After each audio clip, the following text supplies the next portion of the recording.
105 FM, también en YouTube, en nuestro canal Paneo Semanal, y aprovecho para preguntarle a nuestros televidentes en YouTube si ya está restablecido, que teníamos unos problemitas técnicos y le pedimos excusas por ello, pero ya me informan que está todo funcionando.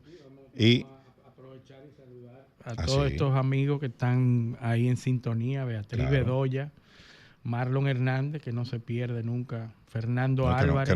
Que fue el que nos mandó el dato de Friedrich Paulus, del mariscal alemán. Gracias, Marlon. Jorman López, Joe Batz y Filpo Tejeda también. Sí. Y Beatriz Bedoya de Pensilvania también, que nos sigue. Sí. Están ahí ya conectados, fieles. Bueno, entonces, seguimos. Hablábamos del tema del acuerdo y de los desafíos para la gobernabilidad de la Unión Europea que esto representa. Tener a Estados Unidos ahí en un país que va a quedar. Ucrania tenía 600,000 kilómetros cuadrados antes de la guerra, con menos 120,000 más o menos, que va. Sí, un 20%. Sí, un 20%, un país de casi 500,000 kilómetros cuadrados, que no es nada despreciable. Si tomamos en cuenta que Francia es el país más grande de la Unión Europea y tiene 550,000.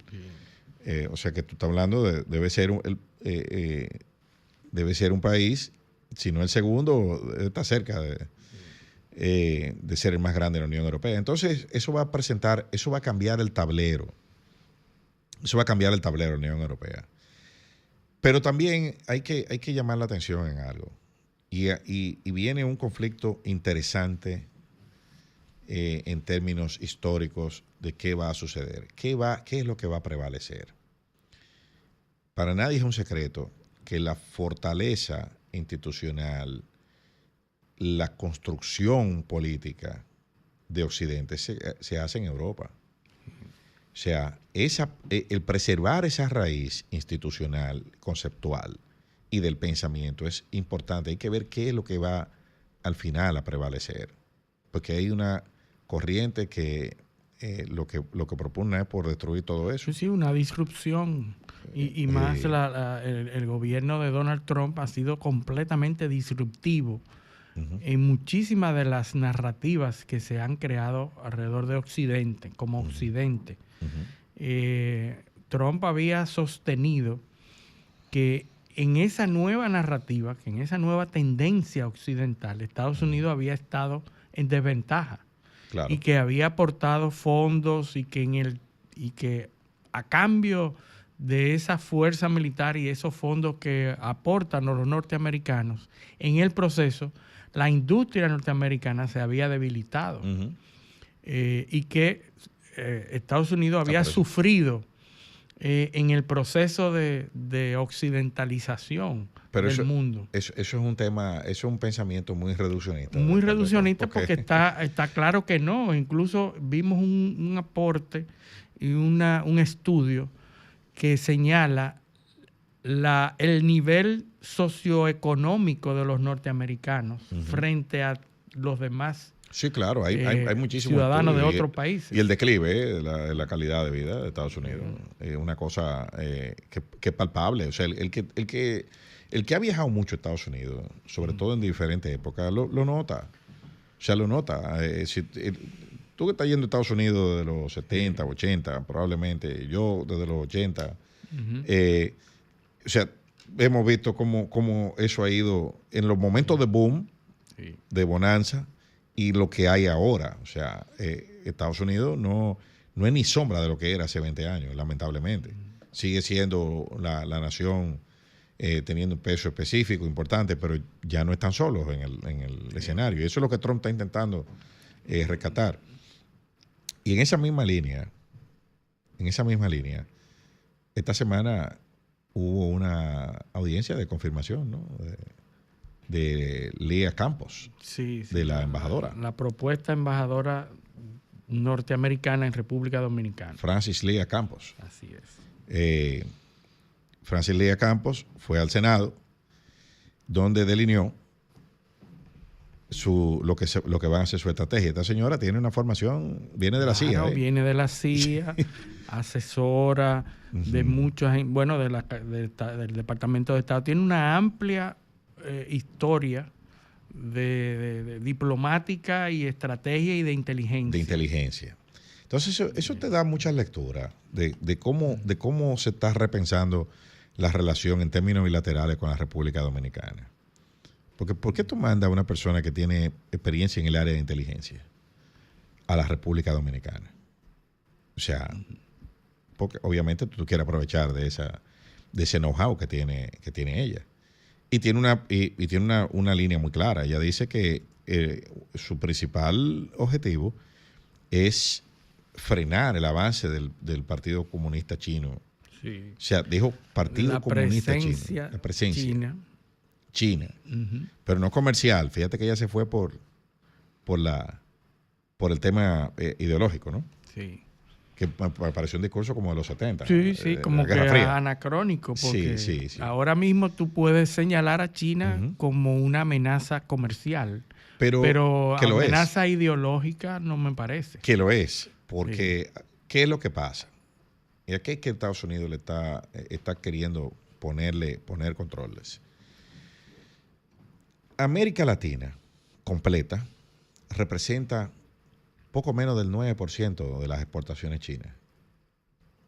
Estados Unidos, solo Estados Unidos, representa el 15% de las exportaciones chinas.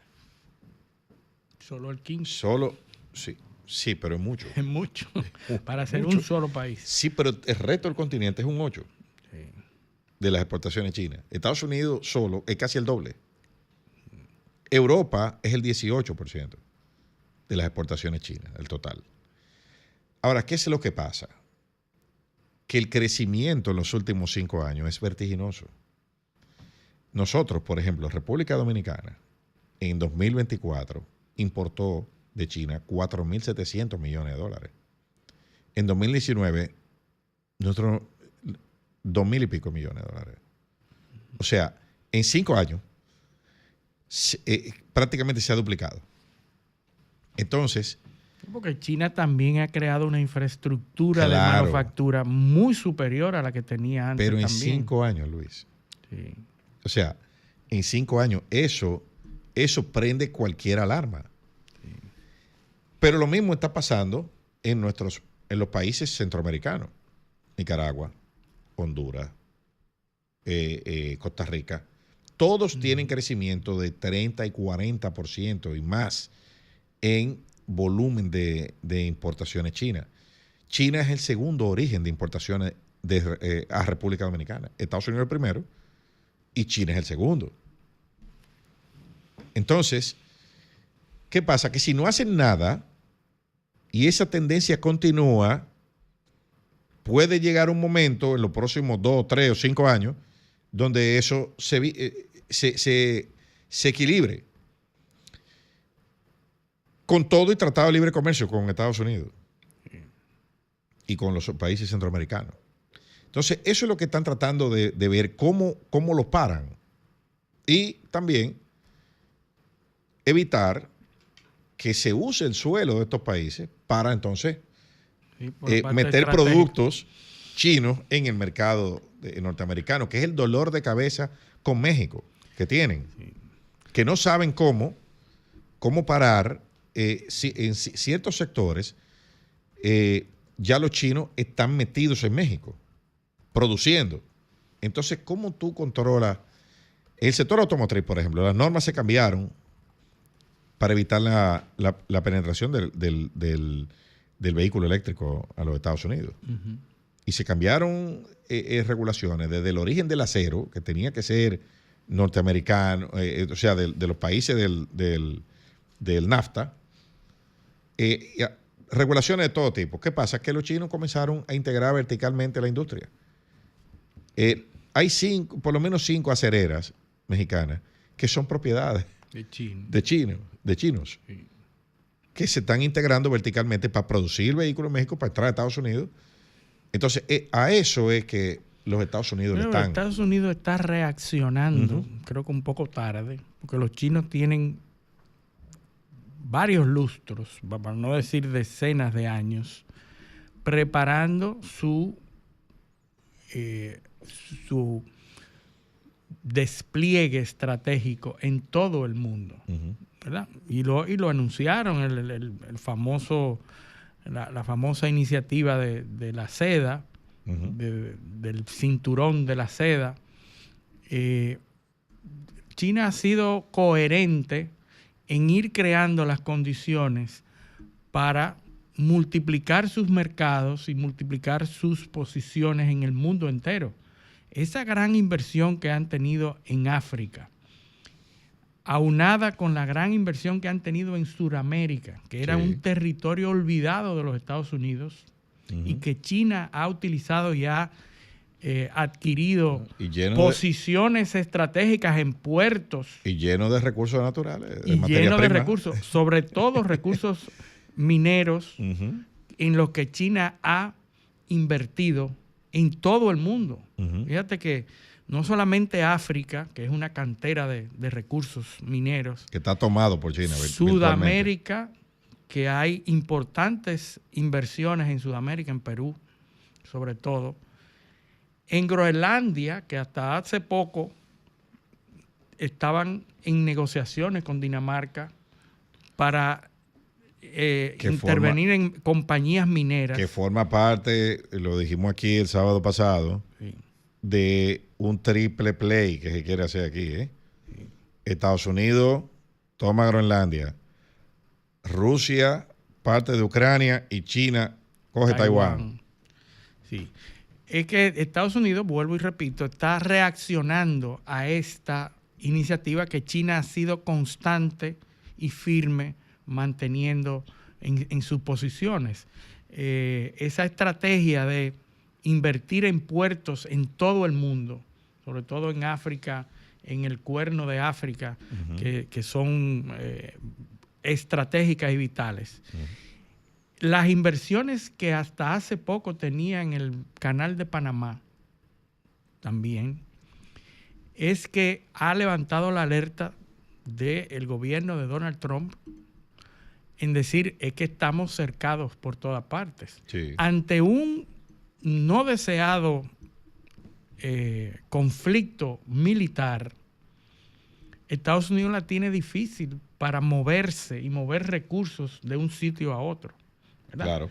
Si Estados Unidos quisiera movilizar rápidamente recursos, y recuerdo una audiencia que se realizó en el Senado con militares norteamericanos esta semana, está en internet, la pueden buscar, donde se le pregunta a los norteamericanos, a los generales norteamericanos, cuáles serían las desventajas que enfrentarían para una movilización de tropas y de armamento. Y es increíble cómo todos esos puntos forman parte de enclaves estratégicos para los norteamericanos. Si no se toman medidas con el Canal de Panamá, por ejemplo, la movilización de todos los recursos militares y toda la infraestructura militar norteamericana pudiera verse afectada por una falta de movilización estratégica. Es decir, es que Luis, Estados Unidos, en términos militares, vamos a comprar la teoría del Canal de Panamá. Pero el Canal de Panamá sigue pudiendo solamente permitir el paso de 30 y pico de barcos al día. Sí. Eso no va a cambiar. Sí, pero lo que se quiere es una preferencia. Porque si yo necesito que los barcos que van a pasar 30 sean los 30 míos ese día, lo que pasa es que yo debo tener esa capacidad. Lo que pasa es que tú no tienes barco. Sí. Y China sí. ¿Entiendes? Sí. O sea, China es el mayor constructor de barcos del mundo. Sí. Estados Unidos todavía... En esa audiencia que yo menciono se habla de la capacidad que debe incrementarse, que Norteamérica acaba de decir que debe incrementar rápidamente su capacidad de producción de naves. Pero ¿qué tú necesitas para hacer un barco? Acero. Sí. Entonces China produce el 50% del acero del mundo. Sí. O sea, es que no es tan fácil el tema. Además, qué porcentaje de los productos que pasan por el canal de Panamá van a Estados Unidos? Es tránsito entre la costa oeste y la costa este. Hay una cantidad importantísima de esos productos que, o sea, es darse un tiro en el pie. O sea, restringir esa circulación por ahí es probablemente incrementar el costo de los productos. ¿Recuerda lo que pasó esta semana con Amazon? Sí. Que cuando amenazó con publicar el impacto de los aranceles en los productos para que la gente vea. Sí. ¿Cómo reaccionó la Casa Blanca? Diciendo que Jeff Bezos era un traidor. Sí. Era un traidor y que él no hizo eso cuando hubo un proceso de inflación en la administración de Biden. Entonces la respuesta es muy sencilla. La inflación no es un decreto, los aranceles sí. Sí. No, y Amazon se defiende para tratar de frenar el impacto de la población utilizando otras plataformas como Temu, como AliExpress y eso. Y lo que hace Amazon es decir, mire, seguimos con los mismos precios, pero los aranceles están haciendo que los productos encarezcan. Recuérdate que Peter Hegseth, actual secretario de Defensa de Estados Unidos, dio una entrevista. Que va a ser designado, Walters, que va a ser... Waltz es que va a cambiar. En la ONU. Sí, era el National Security Advisor. Después de ese... Del Signal Gate. Del Signal Gate. Ajá. Trump va a cambiar el staff. Y se está hablando de que Marco Rubio va a ocupar 2 funciones. Se está de moda, ¿eh? Está de moda, ocuparía el espacio de Waltz como asesor. Y también la Secretaría de Estado. Y también la Secretaría de Estado. Entonces, pero eso son bolas. Todavía no. Todavía no sabemos. Todavía no se sabe. Ahora, recuerda que Peter Hegseth dijo el año pasado, en octubre, antes de ganar las elecciones, Trump, dijo que en las simulaciones electrónicas de guerra que se hacían con China, los chinos hundían la flota entera de portaaviones de Estados Unidos. Tenían la capacidad de hundirla. Sí. Eso lo dijo él antes de ser secretario tienen de Defensa. Los misiles supersónicos. Entonces, no es por eso que te digo, todo eso que dijeron esos militares con los pasos críticos vulnerables, mira lo que está pasando en el Mar Rojo, en el estrecho de Mandeb. No hay manera de manejar a los hutíes. Y eso es a cada rato que se cayó un avión, que le dieron a un F-18. O sea, eso es a cada rato. Sí. Ahí están los videos. Sí. Que se suben. Muchos de ellos, hay que reconocer también que muchos videos que los toman de juego. Sí. Y los suben como si fueran imágenes reales, pero muchos de esos videos son reales, de accidentes en portaaviones, de aviones que han sido impactados. Sí, porque los hutíes han mantenido su capacidad de dañar. Claro, porque es que la guerra es guerra asimétrica. O sea, yo estoy mandando un avión que cuesta cientos de millones de dólares y un tipo con un dron que cuesta $2,000 o $3,000 me lo daña. Sí. Y cuando tú quieres reaccionar, no hay un sitio donde dañar. Exacto, pues ya eso lo tiraron y se fueron. Ya no hay nada. Entonces tú vas a bombardear una ciudad con una información de inteligencia que te dijeron que ahí había que ahí había un tipo que tú estabas buscando y se fue una cuadra entera, pero no importa. Y así, una guerra de desgaste en esa. Y el comercio tú no puedes realizarlo teniendo que un portaavión escoltarte. Porque imagínate la cantidad de barcos que deberían pasar por ahí. Obviamente, ahora lo que tú no has escuchado es que han hundido un barco chino ahí. Nunca. No. Tú ves que atacan barcos israelíes, barcos estadounidenses, barcos... Pero por lo menos nosotros no sabemos aquí. En el Mar Rojo no. No, en el Mar Rojo no. No, donde hunden todos los otros barcos y lo atacan, los barcos chinos, yo no sé por qué. Sí. No los atacan.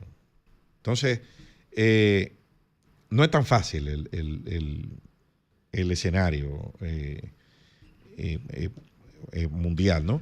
Pero volviendo al tema de la embajadora, donde habla de detener el avance de los chinos, que por ahí fue que empezamos. Cuando se le preguntó sobre Haití en el Senado de Estados Unidos, ella no respondió. O sea, dijo que ella prefería esperar a que su gobierno emitiera una directiva clara sobre Haití.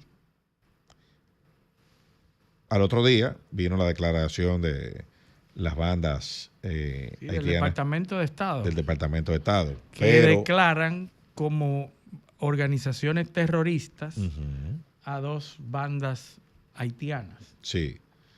Sí, el asunto es que el tema en Haití se ha complicado mucho, se ha deteriorado mucho y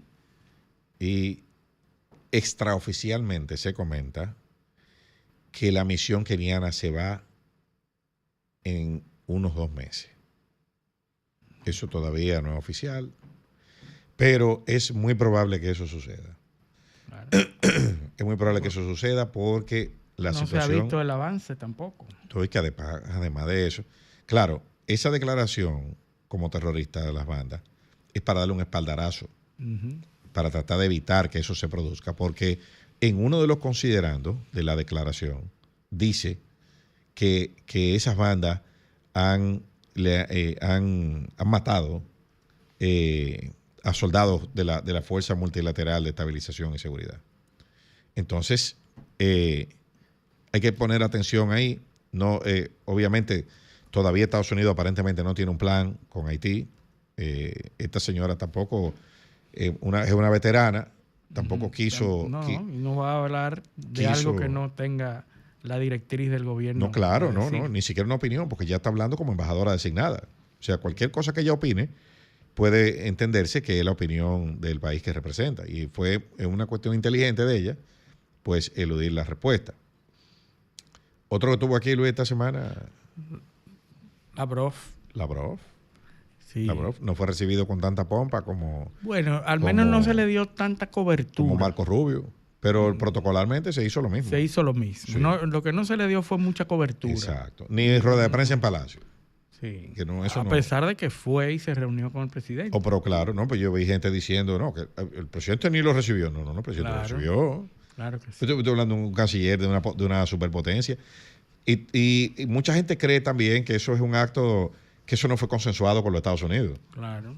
Eso aquí el gobierno dominicano pide permiso. Pero es que la gente se ha quedado atrás. Hoy en día Estados Unidos tiene abiertas negociaciones con Rusia. Es decir, las relaciones de Estados Unidos y Rusia nunca han sido mejores que ahora, ¿verdad? No son como en el gobierno de Biden, que eran relaciones complicadas, sino que ahora Estados Unidos ha abierto un canal de comunicación con Putin muy, muy efectivo, sí, ¿verdad? Y no debe haber ninguna razón por la cual haya algún tipo de reprimenda por recibir a un canciller de Rusia en el país. Sobre todo que viene a una función, primero viene de una reunión ministerial de los BRICS, que en ese aspecto pudiera ser cuestionable. Porque nosotros tenemos relaciones diplomáticas con Rusia desde hace, ¿cuánto? ¿80 años? Sí, 80 años, porque en el 1945 se habló Trujillo, creo que el canciller era Despradel en ese momento, quiso alabar a la participación de la Segunda Guerra Mundial de los rusos, y lo alabó en algún momento, y quiso establecer algún tipo de relación diplomática que no existía en ese momento, pero se quedó en el intento. Y la fecha que se pone, creo que es 8 de marzo de 1945, como hito en las relaciones diplomáticas. Está República Dominicana, pleno apogeo del régimen de Trujillo, establece o manifiesta su intención de establecer relaciones diplomáticas. Se establecen, pero no se produce ningún acto formal, sino que se establecen y quedan establecidos a la intención de establecer relaciones. No es muchísimo tiempo después, 90 y pico después del muro de Berlín, después que cae el muro de Berlín, cuando realmente se establecen y se designan embajadores, que en ese momento eran embajadores concurrentes. El embajador ruso en porque ya era la Federación Rusa, no la Unión de Repúblicas Socialistas Soviéticas. Y entonces se establece la concurrencia del embajador ruso en Venezuela concurrente en República Dominicana. Y asimismo, años después, pues entonces se establece el embajador ruso, creo que 2000 y pico, embajador dominicano en Moscú, ¿verdad? Pero no se había producido. Creo que fue Miguel Vargas que abrió la embajada, creo que no sí, recuerdo que se bien. abrió por primera vez con personal. Que fue incluso ya, Sí, Miguel sí, Vargas. que nosotros tenemos, bueno, hoy es mi gran amigo Alejandro Arias, que es embajador en la Federación Rusa. Amigo nuestro. Amigo nuestro, muy, muy capacitado Alejandro Arias, y que fue quien lo recibe. Embajador veterano. Y es quien recibe aquí a Lavrov. Exacto. Estaba al pie del avión recibiendo junto al vicecanciller, recibiendo al ministro de Relaciones Exteriores de Rusia, Sergei Lavrov. Entonces, Sergei Lavrov, que viene de una reunión ministerial de los BRICS, que es muy importante, sobre todo en esta época, entonces llega para inaugurar la sede de la embajada rusa en República Dominicana. La sede por primera vez con personal ya designado en el país. Ahora, el paisito de nosotros se ha dado mucho caché últimamente. Sí. Tuvimos a Marcos Rubio, sí. Tenemos a Lavrov aquí, o sea, estamos en el mapa. Con dos grandes potencias, nada más falta Xi Jinping. Sí, sí. No, yo no creo que lo... no creo que el permiso dé para tanto, que Estados Unidos dé permiso para tanto. Pero tenemos, nos están haciendo señales que de una pausa, pero antes de la pausa tenemos que tomar unas cuantas llamadas. Así que el número, por favor. Comunícate 809-540-1065. 1-833-610-1065 desde los Estados Unidos. Sol 106.5, la más interactiva. Bueno, pues decía que estábamos en un momento importante del escenario internacional. No, y hay que decir que se está haciendo una muy buena labor diplomática. Esa es la verdad. Se está haciendo una buena labor. Buenos días. ¿Quién nos llama y de dónde? Bueno, lo llama Luis desde San Juan de la Maguana. Adelante, Luis. Para hacer una pregunta. Perdón. ¿Por qué existe el Mar Negro y el Mar Rojo? Porque ¿cuáles son las condiciones naturales que se dan para eso? ¿Las condiciones naturales para qué?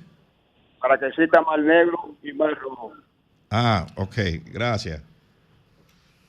Pregunta por los nombres del Mar Negro. Los nombres, son nombres geográficos que no tienen ninguna trascendencia. Probablemente alguien vio alguna alga.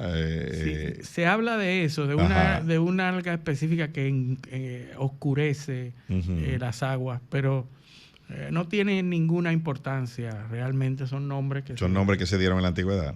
Sí. Buenos días, ¿quién nos llama y de dónde? Buenos días, Ramón Domínguez, Villamella. Adelante, Ramón. Felicitándolo siempre, equipo. Ustedes son excelentes. No hay forma con ustedes. Yo quiero felicitar también a la gente de Santiago que compró los autobuses eléctricos, que se le olvidó comprar los cargadores. No entiendo, de verdad. Nadie le duele el dinero de este país. Y lo otro es, ¿qué saben los rusos, los gringos y hasta los chinos que quieren tanto a República Dominicana ahora? Que nosotros no sabemos. De verdad, hay algo raro. Gracias. Gracias. Bueno, nosotros estamos a 2 horas de Estados Unidos, somos la economía más grande del Caribe. Gozamos de relativa estabilidad. Y el país más estable de la región, ¿qué más puede quererse? Buenos días, ¿quién nos llama y de dónde? Buenos días, Gregorio Rodríguez desde Puerto Plata. Adelante, Gregorio. Mira, generalmente escucho esa emisora, pero no, primera vez que le escucho los sábados y tengo que felicitarlo. Es un programa diáfano, claro. He aprendido mucho de geopolítica, sin mucha rimbombancia, sin mucho espaviento y sin mucho alarde. Gracias. Con humildad, y los felicito, de verdad. Muchísimas. La pregunta. Muchísimas gracias. ¿Puedes hacer un poquito de historia de por qué Ucrania está aquí hoy?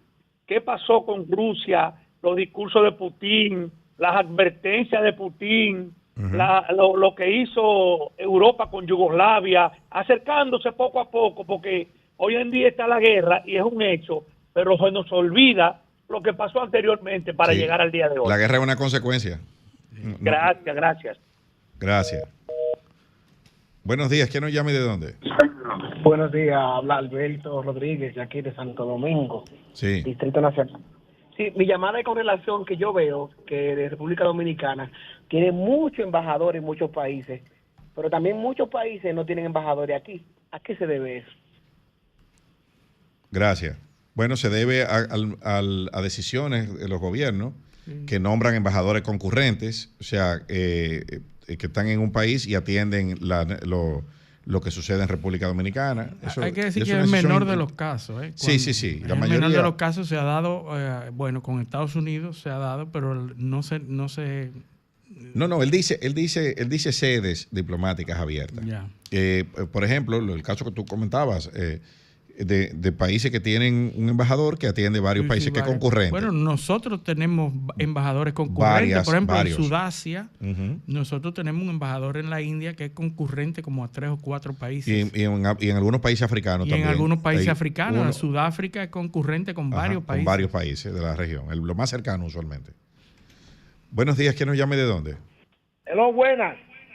Sí, dígame. Romanense, pero me dice, mi nombre es Enrique. Sí, adelante, Enrique. Yo digo mi nombre siempre, responsablemente. Qué bueno. Para decirle, señores, nosotros somos 10 millones de habitantes. 11. Nosotros tenemos que sentirnos orgullosos de que los Estados Unidos, Rusia, no están buscando a nosotros. Unos países que tienen más de 300 millones de habitantes, buscando un país con menos de 10 millones de habitantes. Nosotros tenemos que sentirnos orgullosos, contentos, porque ¿qué nosotros podemos darle a ellos más que ellos a nosotros? Yo pregunto. Gracias. No, y que es un canciller, el canciller ruso no es cualquier cosa, señores. Eso no es lo diplomático que más trabaja en el mundo. Ahora mismo, sobre todo ahora.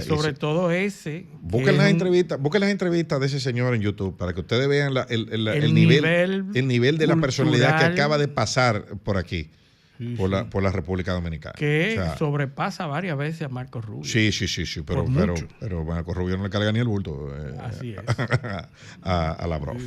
Eso es así. Entonces, aquí ese hombre acaba de pasar por aquí. Acaba de hacer un hito en las relaciones de la Federación Rusa. Abrió una embajada. Recordemos pero también sobre eso tenemos que decir un par de cositas que como se le dio tan poca cobertura de prensa, hay que analizarla. Buenos días, ¿quién nos llama y de dónde? Sí, buenos días. Sí. Habla Rey Feliz de La Romana. Adelante. Para felicitarlo por su programa, yo lo oigo siempre. Gracias. Y para decirle al señor que llamó, muy amigo mío, él es de aquí de La Romana, déjeme decirle que nosotros sí tenemos mucho que darle. Tanto a los Estados Unidos, porque déjeme decirle, los gringos no ponen un pie en ningún país donde no tengan nada que buscar. Algo buscan, y si algo buscan todos estos países que son potencias, algo importante tenemos nosotros, porque nadie va a un sitio que no haya algo importante solo por él. Nosotros somos importantes y por eso nos buscan, y tenemos que sentirnos orgullosos porque nos buscan, porque vienen aquí a ofrecernos cosas que en realidad si no fuese muy importante, ellos no lo ofrecieran. Gracias por su aporte.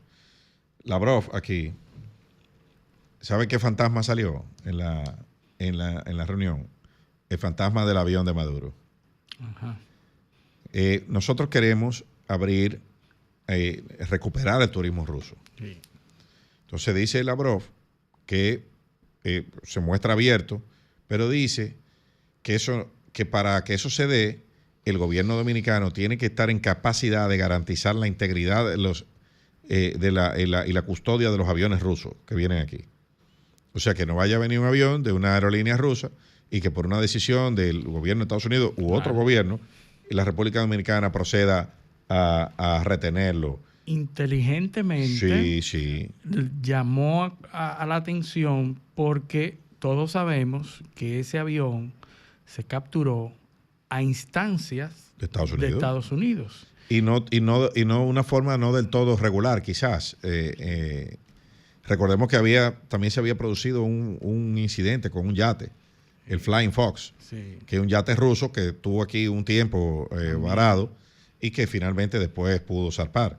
Entonces, esos incidentes, esos son países, son potencias, son países organizados, señores. El hombre vino con ese folder abajo el brazo. Miren, si ustedes quieren que yo les mande turistas, que venían, yo creo que eran 300,000 o 400,000 turistas rusos. Sí, aquí vienen muchos turistas al este, venían. Bueno, cuando había un puente aéreo que facilitaba eso, pero siguen llegando a través de terceros países. Ajá, pero habían líneas que volaban directamente.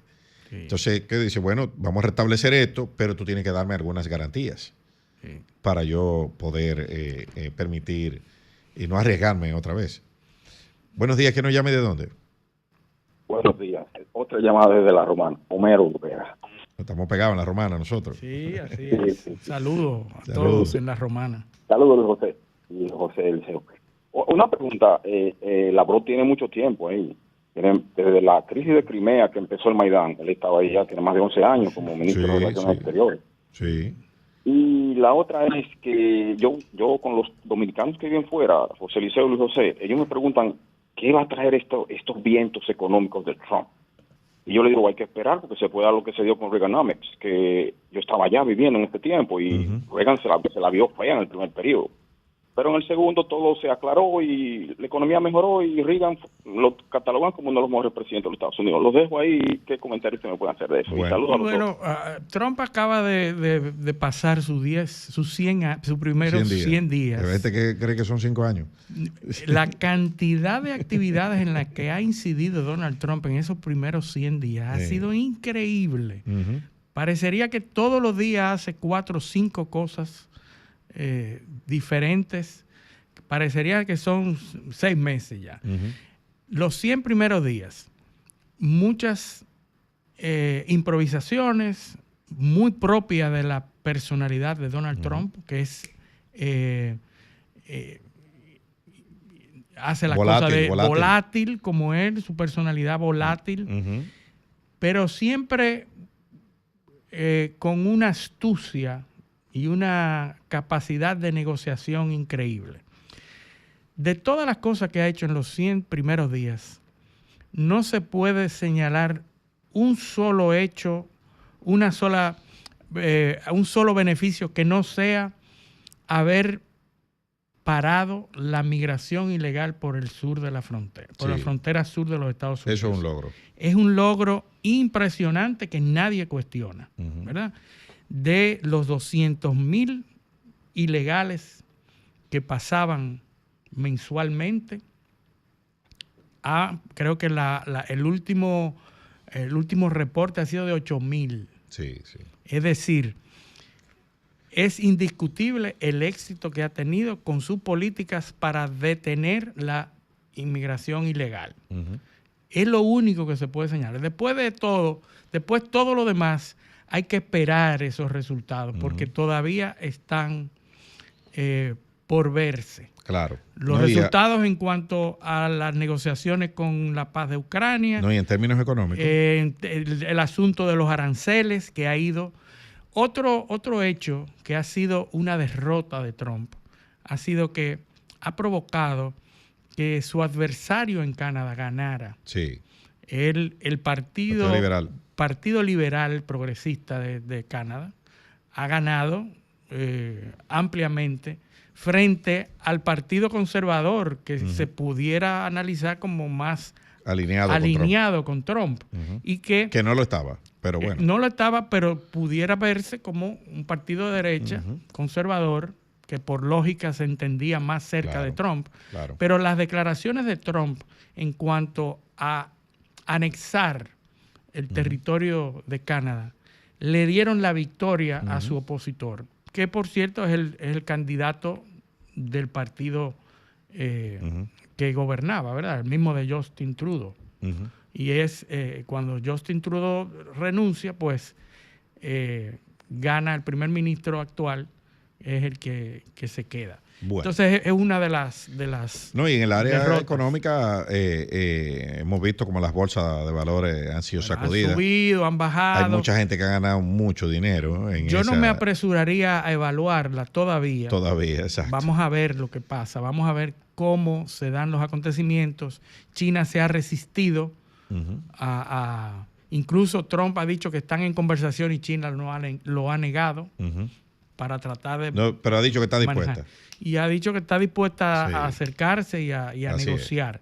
Pero hay que ver. Pero bueno, vamos a seguir analizando todos estos temas, pero vámonos a la pausa. Esto es Paneo Semanal, no le cambien.